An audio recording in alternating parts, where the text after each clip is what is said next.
Hello, friends. This is the video on your study guide for both levels. Even though it says on level, it is for both levels. Okay, so we're going to start with this first question. So these are using this table of information and doing some comparison statements. So the ratio of Mrs. Smith, so Mrs. Smith's gold medals, so 28. The ratio of Mrs. Smith's gold medals to Mrs. Davidson's gold medals was 28 to 14. Now, if I look at this, I know that this is actually twice as big as this, so I could also reduce this to 2 to 1. Mrs. Hernandez, remember this is the one we changed to Mr. Chow. Mrs. Hernandez has about blank times as many total medals as Mr. Chow, so we're looking at total medals. Mrs. Hernandez had 51. Mr. Chow had 62. So in this situation, she had about this much, 51 to his 62. That's kind of a confusing question, guys. That's kind of a weird one. Okay. What percent of Mrs. Hernandez's total medals were gold? So Mrs. Hernandez had 13 out of 51 total medals. Morgan Hadley to the office. Morgan Hadley to the office, please. Sorry about that. When we look at this, you guys remember the way to find a percent. Numerator divided by denominator, so 0.25. So Mrs. Hernandez, about 25% of her total medals were gold. All right, next set of questions. There are 48 pretzels in a 16-ounce bag of chocolate-covered pretzels. Write and solve a proportion that you can use to find the number of pretzels in an 8-ounce bag. So our units are pretzels and bag. Not bags, because it's not the number of bags, it's ounces. Okay, so we're writing a proportion.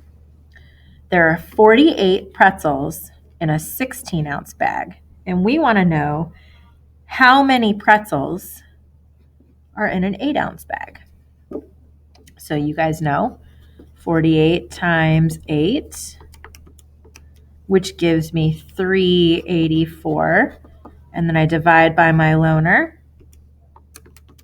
which gives me 24. So X equals 24 pretzels.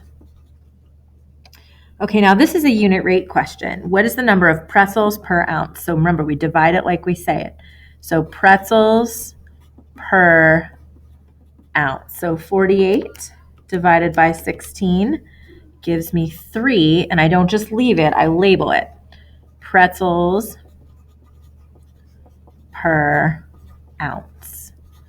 Now, question C might be a little bit confusing because it asks how many ounces each pretzel weighs. That just means ounces per pretzel. So instead of doing pretzels per ounce, we're going to do ounces per pretzel, because remember, we divide it like we say it. So 16 divided by 48 is 0.33 repeating, which we know that equals a third. So 1/3 ounce per pretzel. All right. Page 2.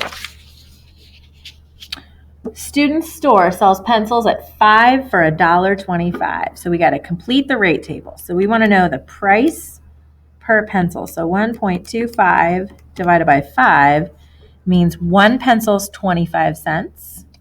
2 pencils are 50 cents. 3 pencils are 75 cents. 4 pencils are $1. 10 pencils would be $2.50, which we could have also doubled this. 15 pencils, $3.75. 20 pencils, $5. And 100 pencils, $25. All right, how many pencils could you buy for $20?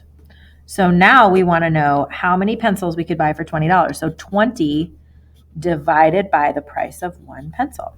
So 20 divided by 0.25 gives me 80. So I could buy 80, and I'm not walking away from it like this. I got to label it. 80 pencils. What would this graph of data look like?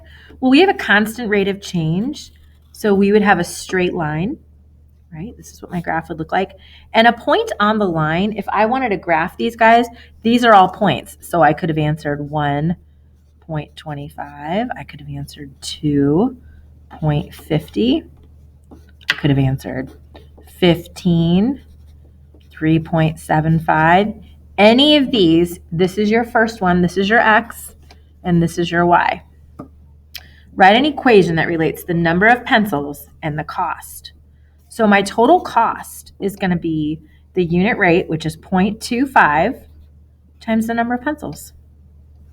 Constant of proportionality, well, we know that that's the rate of change. That's what we're going up by. So the constant of proportionality is 0.25 because that's the unit rate.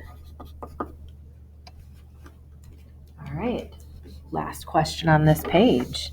Many U.S. employees received a 4% raise in 2012. So 4% looks like a proportion problem. Suppose an employee made $87,000 in 2011 and received a 4% raise. What did she make in 2012? Well, we're going to use a proportion. She made $87,000, and we want to know what's 4% of that. So multiply the partners. 87,000 times 4 equals 348,000 divided by 100 equals 3,480. Now this is the amount of the raise. So we want to know, what did she make the next year with the raise included? So now we're going to go 87,000 plus 3,480. And that gives me 90,480. Now, the other way that we could have done this is we could have thought about, well, she's going to make 100% of this plus an additional 4%. So we could have done 87,000, and we want to find out 104% of that. Because we kind of, back here, we added the 4% in after we found the proportion. Here, we're adding the 4% in before we find it. So multiply the partners.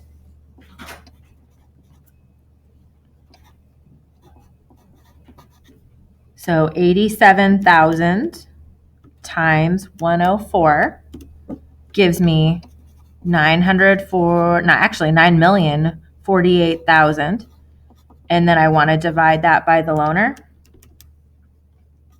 And that gives me the same exact answer I got. Last page. Okay, so now we've got Joe and his room. So we've got the blue paint problem. So we want to know which plan will give him the paint that is the least blue. So we want it to be not quite as blue. So plan A, I'm going to go like this to kind of divide my space. Plan A uses 3 parts white and 2 parts blue. So this is like an orange juice problem, guys. So 2 parts are blue out of the total 5 parts. So this is white, this is blue, and this is total parts in the mixture. So if I want to find that amount, remember, I like to do this as a decimal instead. That means 0.4 of the mixture is blue. Now with plan B, here, part of total that is blue. So I'm explaining, part of the question said explain what the numbers mean. This is how much blue, this is the total, because this is the blue and white together. When I divided, this is the part that is blue. So now for mixture B, we've got 3 parts blue, and then 3 parts blue, 4 parts white gives me 7 parts total. So now I'm going to do the same thing, 3 divided by 7, and I'm going to get 0.4285, blah, blah, blah. So this means that this portion of the total